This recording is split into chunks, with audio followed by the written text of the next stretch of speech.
炸肉片火候到底如何控制？面糊怎么调炸出来才能酥脆不回软？酱汁的酸甜应该是什么比例？加番茄酱、水果是一顿吗？大家好，我是阳光，今天咱们来做锅包肉。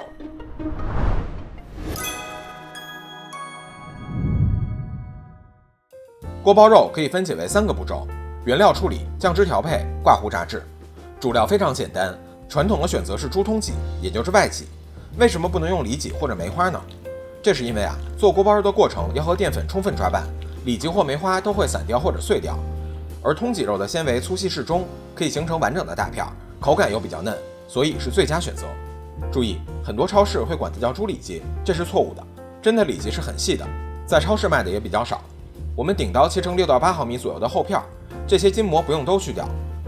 如果是冷冻肉，最好头洗一下去血水，擦干多余水分，加0.7%左右的盐入味儿。300克肉就是2克盐。如果你需要去腥，加一些葱姜水就行，千万不要加料酒，否则锁在面糊里挥发不出去，会非常难吃。肉抓到表面发黏上劲儿，盆底没有多余水分，就可以封保鲜膜，冷藏腌制半小时。锅包肉中仅次于肉的原料其实是淀粉。简单来说，所有淀粉都由直链和支链2种组成。支链淀粉的分叉比较多，所以支链含量越高的面粉调出的面糊就越粘稠，炸出来就越蓬松，但是也更容易回软。而直链淀粉就没什么分叉，所以直链含量越高的面粉调出的面糊就越稀薄，炸出来就更硬，也不容易回软。常见的淀粉中，支链最多的就是土豆、红薯淀粉。淀粉遇水膨胀糊化，在油炸之后水分逃逸，留下疏松的结构，就会形成酥脆轻盈的口感。而面粉或者糯米粉则相当于在淀粉的基础上增加了蛋白质，受热变性之后会形成另一层网络结构，也就是面筋。但是蛋白质有亲水的性质，所以面糊里加入面粉，炸出来会最容易回软。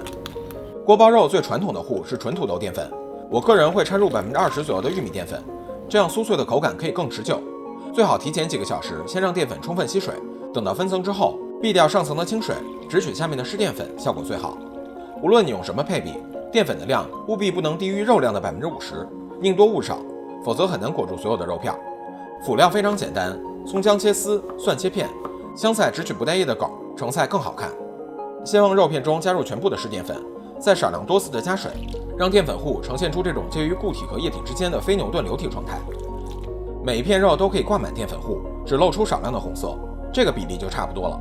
然后往面糊中加入20克左右的植物油，这是为了安全考虑，因为油能改善面糊的质感，而且能量密度高，面糊下锅升温会更舒缓，就能减少崩油的出现。各个锅包肉流派最主要的区别就在于酱汁的调配。老式的黑龙江版本只加糖和9度白醋，一点点盐来调味，也有人加酱油或者陈醋，但我更喜欢这种浅色的状态。而内蒙的赤峰版本是咸鲜口，以酱油和酸末为主，只有一点点的酸甜，还有一些水淀粉。而辽宁版本的新派锅包肉，我认为是操作最简单的，以番茄风味作为基底，再配合果汁，橙汁和芒果汁都很好。糖和醋的量大家可以按自己的口味来加，这个比例给大家参考。我们再来复习一下油炸的烹饪原理。炸利用油的储热与导热性能，完全浸没食材。由于油的温度高于水的沸点，所以食材表面会快速升温。我们看到非常激烈的气泡，就是水分沸腾蒸发的效果。这些活跃的气泡不仅能促进油的流动，加快热量传导，也会形成一个隔离层，阻止油大量渗入食物内部。随着脱水，食材表面会发生美拉德与焦糖化反应，变得干香酥脆，而内部随着热量传导而逐渐升温，接近于蒸的效果，软嫩多汁。140度以下下入肉片会过度吸油，入口油腻；170度以上又会把表面炸得太干，上色太快，所以150到160度左右是最合适的。下入肉片立刻产生小气泡，边把糊抓匀边下肉片，一片一片来，防止粘连。家用灶火力有限，肉不能太多，定型之后就可以捞出了。温度再升高到180度，肉片下锅复炸，不要追求具体的时间，重点看起泡的情况。气泡弱下去就把肉片捞起来，升油温再复炸。听声音到这种很酥脆的状态，就说明到位了。3款锅包肉的酱汁最大的差异在于粘稠度的来源。对于老式锅包肉，粘稠度来自于糖化成糖浆，所以要把料汁熬出大泡再下肉，和熬糖色的原理差不多。翻炒或者颠勺，让酱汁灌满肉片。而赤峰锅包肉靠的是淀粉，所以加热到淀粉糊化就可以下肉片翻炒了。